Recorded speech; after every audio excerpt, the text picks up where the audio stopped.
Death of a Unicorn is directed by Alex Sharfman in his directorial debut and stars Jenna Ortega, Paul Rudd, Will Poulter, Tia Leone, Richard E. Grant, among others, and is out in theaters this weekend. In this movie, you follow Elliot and his daughter Ridley, who are on their way to a retreat in the mountains for the weekend. On the way over, however, they seem to hit an animal on the way, but it turns out this is no ordinary animal. This is a unicorn. And when they bring this up to the estate where they're heading, the Leopolds, this family of billionaires, they want to capitalize on it and profit off of the idea of having found a unicorn. However, other unicorns in that area are not particularly fond of this, and they want to exact revenge for what has happened. And right there I'm gonna stop, because I feel like I've made a sales pitch already, haven't I? Because once you hear killer unicorns and they want to exact revenge, you might be buying your ticket. Like that sounds like a lot of fun just on that basic premise alone. And I will say that is exactly what I was thinking going in, because that's exactly what I wanted to see with it. And I did get that. You do get a creature feature over here where unicorns tear shit up and the humans are terrified. We get there. But as we're getting there, we're also following along these characters as they're trying to deal with the fact that they've discovered a unicorn in the first place. And when it comes to the characters who are over here, I think most of them are pretty good. I think Jenna Ortega and Paul Rudd are both very good, especially as this father-daughter duo. And as Elliot, the dad, is trying to get through to Ridley, as they've both been through something recently, but there's like a distance between them. Eventually, the connection that they're trying to build with one another, I think they handled that quite nicely, and it was one of the more endearing aspects of the movie. I think they both, like I said, were very solid over here. When it came to the more, crazy over-the-top stuff with the Leopolds, I think Will Poulter was very, very funny in the movie. Might actually be the scene stealer of the movie, in fact. He was very good over here, and he was having the time of his life. But Tia Leone and Richard E. Grant, I thought they both did a very good job here too. But I also want to give a special shout out to Anthony Carrigan, who plays Griff, the security guard that they have. Of course, I'm sure most know him as NoHo Hank from Barry.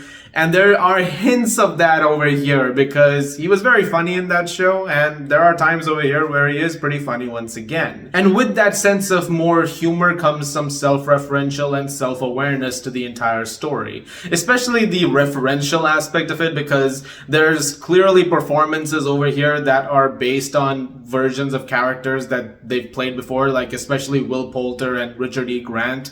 Like, Will Poulter is basically playing the version of his character in Midsummer if he survived and lived to tell the tale.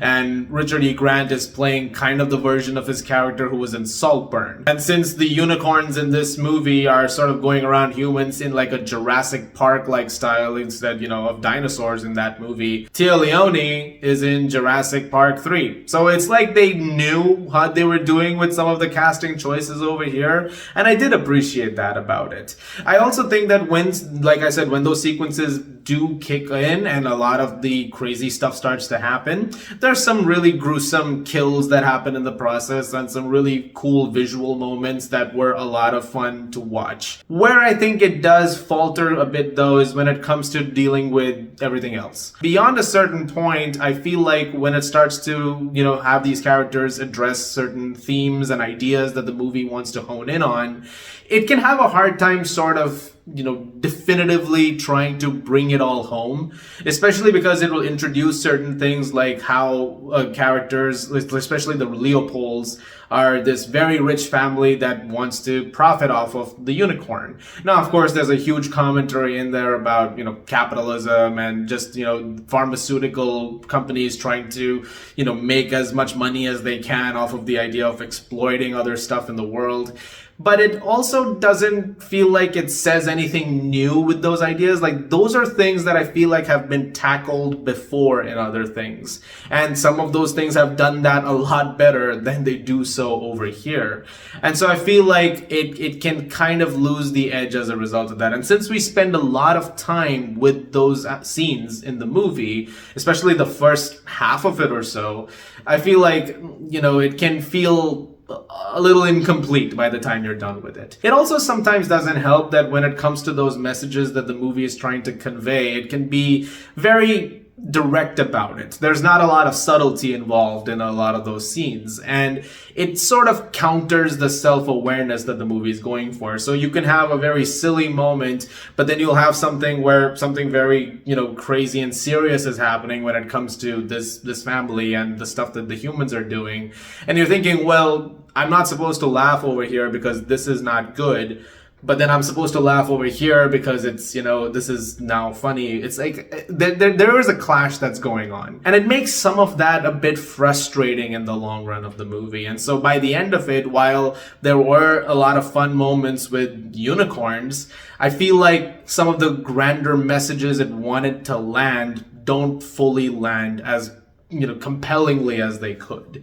And because, like I said, other projects have done some of that a lot better, I just feel like there are better things to look at if you want to talk about these aspects. Still, as a creature film, as a horror movie of sorts, if you want to see that, I think you'll get a satisfying watch out of it. It's not as good as it could be, but I think it is a fairly decent watch, a perfectly fine watch, if you will. I know a lot of people have enjoyed the movie, especially because it premiered at South by Southwest. Apparently it got a lot of cheers over there. I'm not surprised about that at all, and if that's the case, more power to you. In fact, I'd like to say that also, which is I think there's a fan base out there for this movie. I have no doubt that people are going to watch this, and some of them are really, really going to enjoy it. And if you do, that's great. I don't think it's a bad movie. I'm not even trying to say that. But I think it could have been better overall. And so I'm going to give Death of a Unicorn a 7 out of 10. A perfectly fine movie. A perfectly enjoyable time. Just could have been a lot greater, I think, especially with the satire that it's going for. Guys, thank you very much for watching. Look forward to more videos very soon. As always, if you like this, please do subscribe, and I will see you guys at the movies. Sometimes it takes the third time. There we go.